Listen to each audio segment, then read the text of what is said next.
Preschool for All in Multnomah County, it's a big win for our families, our communities of color. It's a big win for our policymakers who are able to partner closely with parents to develop a really important initiative in our county that's going to transform the lives of kids for generations to come.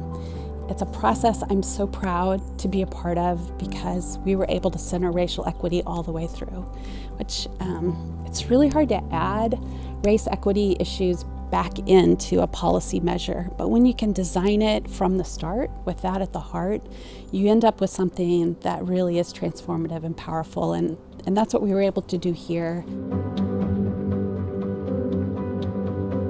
Also, childcare workers, preschool teachers are disproportionately women of color. And something that I've been really focused on that I feel like hasn't been talked about enough is that the fact that the field is disproportionately women of color working in it means that it's going to affect families of color. It's very normal for preschool teachers to have children and not make enough money to send their kids to the schools that they're working at.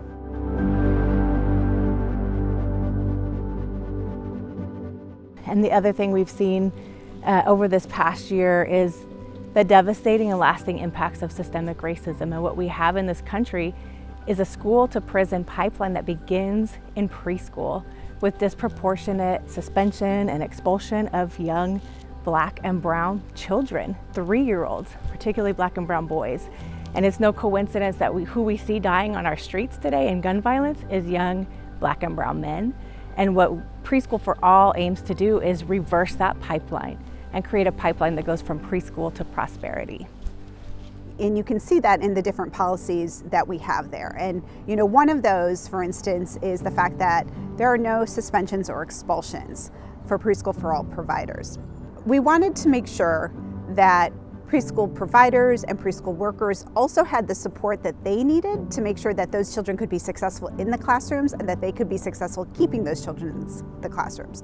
So that's part of the investments of Preschool for All as well. We're in a really interesting time in our country and in our state, and I have so much hope in children.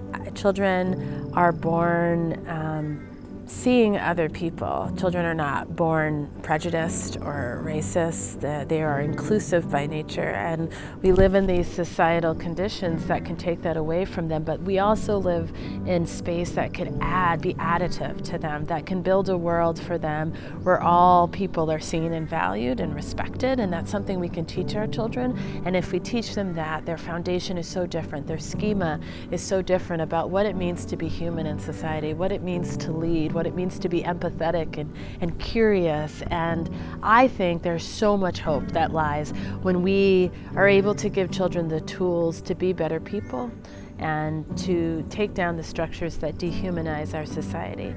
I think we are doing what we need to do to ensure our community will thrive long into the future and flourish.